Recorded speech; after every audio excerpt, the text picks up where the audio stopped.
back to the channel, welcome back to Lex Kane's TV Reviews. Today is another spoiler review on Doctor Who, the penultimate episode, The Legend of Ruby Sunday. I was a little bit disappointed in this episode because it felt to me the episode was like 3 episodes made into one episode, if you know what I mean, like 3 stories in one episode. And it looked a bit wooden and choppy in some bits and looked like it was being edited. Still not a good performance from Gatwa as the Doctor. Too human in his role as the Doctor again, not very alien. But I'll give you my points on my spoiler review. On the opening scene, the TARDIS is flying in the air over the landscape of London, and units getting prepared for the TARDIS to land, and they get ready for landing procedure for the TARDIS. And the TARDIS lands at unit headquarters, and still to me it looks very much like the Avengers Tower from Marvel Avengers, hence the poster behind me. Yes, so it just felt too much like that, and very much of a copy of the look, and some of the stuff I'll be telling you in the review is very much on those guidelines. And we have the character Rose Noble, which I'm not a fan of the character. It's just my opinion. I'm not a fan of the character. The character didn't work in the specials. Just think this character is in the show because this character's friends in real life with Gatwa, the actor who plays the Doctor. They're close friends in real life, and I think it's, that person's in the episode, and Gatwa's in the episode as well. That's what I thought. There wasn't much interaction. There was a few scenes, and that was it. And there was an actor called Lenny. Let me have a look at his name now. I've got it in notes actually. I'll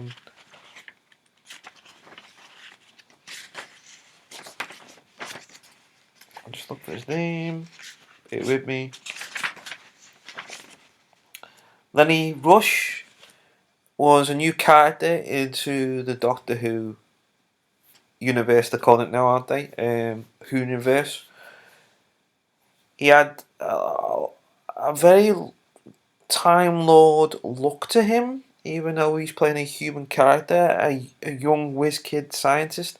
He's now the scientific advisor for UNIT, and he played a character called Morris, and he was very good in the role. He was much more alien, the way he was very knowledgeable about time and travel and space travel and alien technology. He felt more like the Doctor should be. And in the episode, the Doctor's not much involved really. He's just like basically using the sonic screwdriver as a remote control, sending a screen link to the main computer. That's all he does. Doesn't get involved with pressing buttons or anything like that. But this character, played by Lenny Rush, who plays Morris, he was very good in the role, I thought. If he was in past Doctor Who episodes in Classic Who, or if he was like, he wasn't born then, but he would have been very good in that classic era. Even in Matt Smith or Capaldi's era, he would have fitted in like a glove into the show. But he felt more, even though he's a young actor in his teens, he felt more like he was an older Time Lord in a younger body, and he was great. He was more like the Doctor should be, using his wit and not using much emotion like the Doctor does. He felt more very alien, even though he's a human character. He was a very good character. what can I say? Well, they did that scene with Gatway when he comes out the TARDIS, and he says that line which is not very Doctor Who-ish. Give me the loving, and I thought it was all like hugs and all that, and not getting too soap-ish, teen soap-ish type thing scene. I didn't like it really. I thought, well, we'll get to the point what the story is or about really. So the Doctor shows Unit the problem that he's had through his journey through time and space, and this character Susan Twist keeps popping up, and they keep encountering through time and space. He links up some images of it and other storylines that we haven't saw that they put into this episode, where on this ice planet he's this alien, and on this other planet look like a Borg from Star Trek a little bit. This other character, and there's other characters, and the other ones that we've seen in these episodes. So we find out that Unit says, well, we've been looking at this person too, and her name is Susan Triad. And he says, oh, that sounds like TARDIS. And he said, oh, we knew that all up before you knew it. Like, so Unit had a bit of a put a hand on the Doctor this time. Susan Triad, aka Susan Twist, is like a CEO of like a Apple type company, and she wants to give away free software to everybody as a free gift. But is there a price to pay? Is there a catch? It just sounds very promising, doesn't it? Free technology, free software to give to people. And the Doctor is a bit shocked by this. Like, someone wants to give free technology out, and he said, and then he's thinking, could Susan Triad, be Susan Foreman, my granddaughter? This theory's been going around for ages, and he plugged on that idea in this episode, and he's thinking about it. Is it granddaughter? And then the titles come up on the screen. The title sequence comes on. Then we go back, and Ruby says to the Doctor, "How do you know it's your granddaughter?" And he says, "Time Lords have this ability to change their faces, but not the character is still in there, even though it's a different look he's got." And it was a very logical thing from Gatwa's mouth that came out in this episode about the lore of the Time Lords, but he's still not the Doctor. He's still acting human and lovey-dovey Doctor, and hey, I'm the Doctor now, and he's not acting very alien. But for that brief moment, there was a bit of Doctor Who lore in that. I think it was about 2 minutes or a minute scene it was, and after that he just went back to the Gatwa show. And it turns out Mel is undercover. She's got an undercover job for Unit in this rehearsal studio where Susan Triad, aka Susan Twist, aka who is she? That's what we're always saying. And she goes undercover to work with the media team because she's doing this product thing that's going to be live streamed at 3 o'clock about this free technology, free software, which could be a catch. So, Kate Stewart reports is from Mel that Susan is a really nice person, nothing to hide, nothing hidden about her, but is there a hidden agenda in this? And the Doctor says, we have another mystery. My companion, Ruby Sunday. Unit is a little bit a step ahead of the Doctor in this. And they say to the Doctor, we've got information about Ruby Sunday, about the snow fairy and all this. And the Doctor says, yeah, every time something happens with Ruby, if there's a incident or something, snow appears in the scene. Snow appears. And they said, Unit staff member says there's some 2004 CCTV footage of that night in Christmas 2004, Christmas Eve.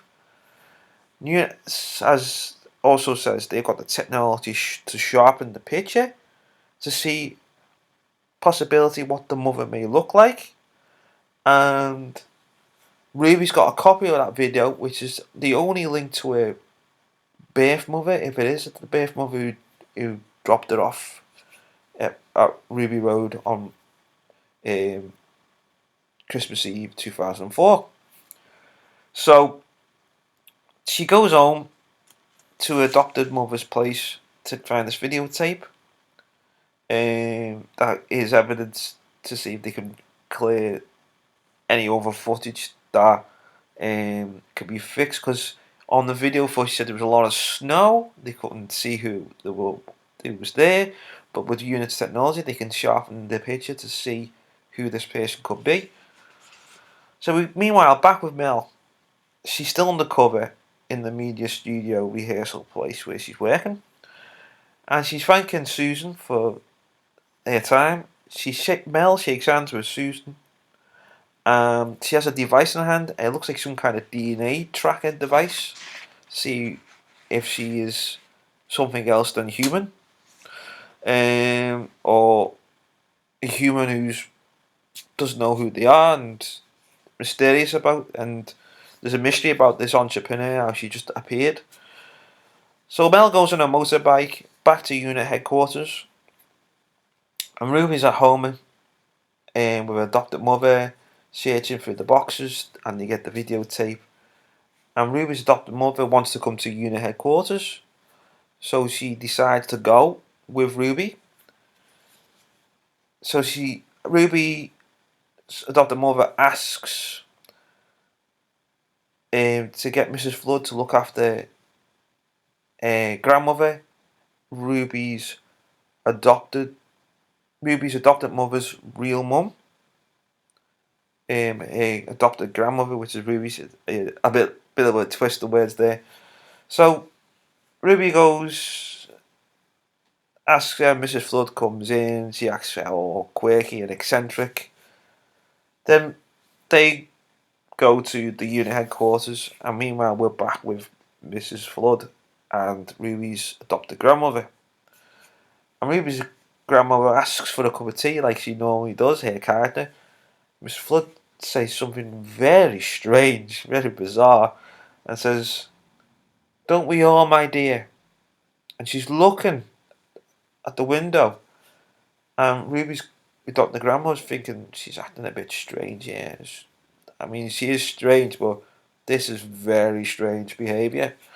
And turns out she could be a villain here, because what she says next is very strange.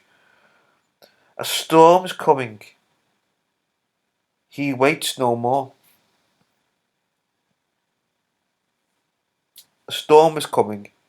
He waits no more. I just repeated that again. And I thought, what is this on? What's this about? This is very strange. Then we go back to unit headquarters, and there's this big stormy cloud hovering over unit headquarters. And it turns out it's never been in Doctor Who lore before, and the Doctor mentions it. It turns out that unit have a time window where they can make a holographic projection of the past, or maybe a year ago, or something that's happened, or something that's happened far in the past, and they can do a 3D holographic version of the events, and they have to just stand there and look with their eyes and not move. And I thought this is a very much copy of one of the Iron Man films. I think it was Iron Man 3, where Iron Man had this 3D holographic technology where he can reconstruct the crime scene of a scene that happened. Yeah, it was an Iron Man 3, yeah. And I thought, no original idea there. It's been done before. I mean, Iron Man 3, it was very advanced how they did it, like the 3D holographic forensic device he has, which traces where this incident happened. And I thought, it's been done before this. And then the Doctor is standing in the machine with Ruby, and it starts to snow before the machine comes on. So Ruby's and all the units seeing the snow coming into the time window device. And then the doctor says, activate it now. He acts a little bit sarcastic way he says it, like. And then they activate the time window, and they got this holographic projection of the night of Ruby was born on December 24th, Christmas Eve, 2004. They see this mysterious figure of the woman. It could be Ruby's mother, we don't know. We can't see the face. Still can't see the face of this woman, who this woman is. And the power levels are having problems, and the sparking and the showing red level, but Mars keeps an eye on it. Keeps an eye on the power levels, and he thinks even though it's higher, it's okay. I'll just keep monitoring it. Then the Doctor sees his past self arriving in 2004 Christmas Eve, and he goes, "Oh, that's the past version of me," even though it's still the same Doctor. Answer me that one. So then the mystery woman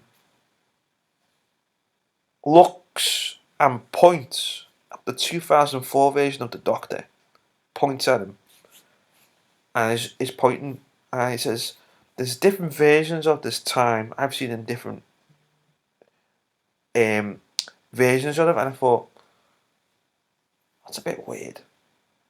He only time travels once, but he should remember what he saw. Oh, there's different versions of this. I thought, this doesn't make sense what he's saying here. And then the mysterious woman walks away, boom, disappears like you see in the Christmas special. Suddenly, a cloud of red and black smoke appears, and the Colonel, who's been keeping an eye on the Doctor and Ruby while in the time window device, has disappeared. Then all of a sudden we hear an airy voice version of the Colonel's voice, and he says, "It's been waiting for so long. It has been waiting for so long." The time window starts, computer starts the systems to begin to blow, and the sparking, and time window shuts down where Ruby and the Doctor is, and then they find the Colonel is dead, and he's now turned into like a sand type chemical, and he's completely gone. He's dead. The Doctor asks Mel to take him to Susan, but the Doctor is showing a lot of human emotion when he says it. He looks like he's going to get teary eyed. "Take me to Susan, Mel." So the Doctor, when they arrive at the to get to the foyer, to this office media department place, and they're going to this corridor area where the lifts are, the Doctor all of a sudden is punching and banging the wall, screaming and shouting. I thought, this is not the way the Doctor should act. This is really weird. He's supposed to be an alien. He's acting more human in this episode than ever. And I thought, this is not working for this era of Doctor Who. Shouting and bawling, punching the wall and kicking is not his answer all the time. So they call the Doctor on some, I think, a mobile device or whatever they're calling him on, and it seems there's something else that has appeared on the 2004 videotape on Ruby's tape, which was not there before. So Kate says, "We're going to break down the image to see what is there," and Morris and his team are going to see if they can analyze and fix the video and wind it back in time, the footage, and wind the videotape and see what they can find. So Mel introduces the Doctor. We're back to the scene with the Doctor. He introduces him to Susan. The Doctor asks Susan, "Have I met you before?" And Susan looks very puzzled. "I don't think so." And then she replies something really strange. I think I have a lot of dreams. I get tired. I have a lot of dreams. And the doctor says what the dreams she's had, and and she starts having flashes of memory of the different faces of Susan Twist, Susan Triad, or whatever she is, through time and space, through the doctor's journeys, and she's getting very puzzled, and then she walks away because wants to do this convention promo thing that they're doing to give free software, free technology, which is still part of the storyline. So the doctor says to Mel, I don't know how, but Susan remembers all what she's dreamed of. She's lived that life, but she thinks it's a dream. Back to New headquarters. We're back to New headquarters. They reverse the tape, they reverse time on their computers, and reverse their VHS. And it appears the TARDIS has a strange smoke wrapped around it. And they contact the doctor, and the doctor doesn't even know about it. He says, I don't remember. But the only thing I remember is the TARDIS made a strange noise one time, a couple of times, or a few times. And the TARDIS begins to make this moaning, strange noise again that he's mentioned. And the light in the police box windows is fading in, fading out. And Kate suggests, what if the thing we can't see is around the TARDIS? And it's been there all along. So the doctor tells Unit not to touch the TARDIS. No one's supposed to go into the TARDIS. He said, don't touch it. Then he says to Mel, I'm going to try and talk to Susan again and see if Susan is linked to this problem. So we go back to Unit, and Kate says, non-personnel, please leave the Unit headquarters. And Ruby's adopted mother goes home. She wants to stay with Ruby, but Ruby tells her to go home. Kate Stewart says to Ruby, you're best staying here. You might be needed. So she said, I best go to the time window. So Ruby goes back to the time window. And then we go back to where Susan's running a speech. And then something goes wrong with the speech. It all goes all glitchy and stuff. And interweaved into the scene is one of the Unit staff members seems to be controlled by this unknown force and starts acting weird and strange. And then Susan begins to remember these things as well. And then she starts saying these words, and it's getting really strange. What's going on? And then we go back to the time window. There's no power, but for some reason, when Ruby's in the time window box area, it's lighting up. The technology's lighting up, and the soldier says, how come that can come back online when the power's not even on? So Ruby ends up back seeing the image of 2004 Christmas Eve where she was born, and she's going to see if she can try and see if she can see who her mother is.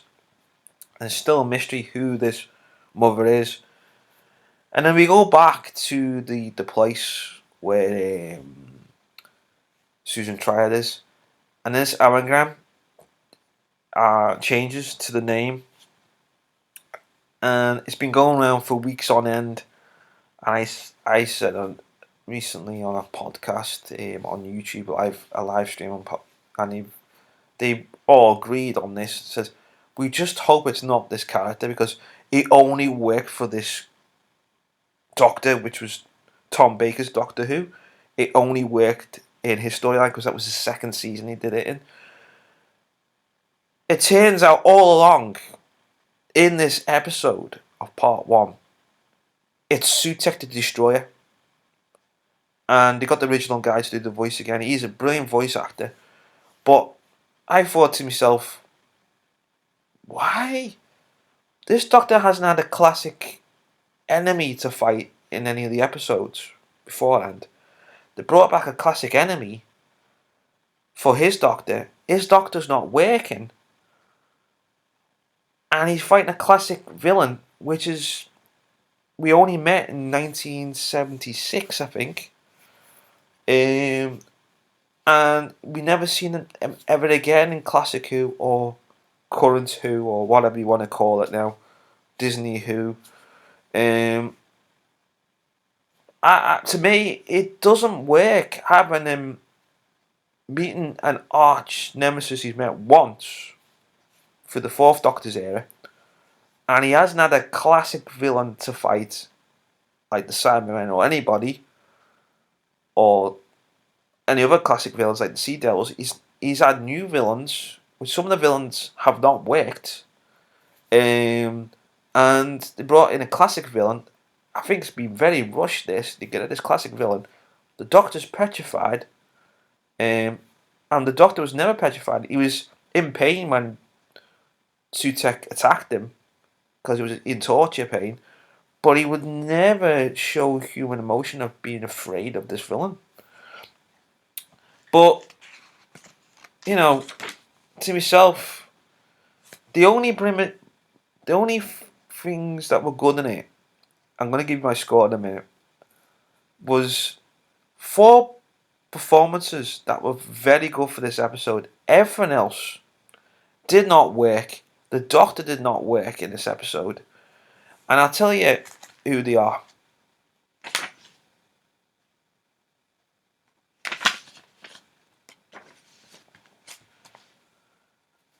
And this is why I'm going to give it the score. I'm going to give you the score now.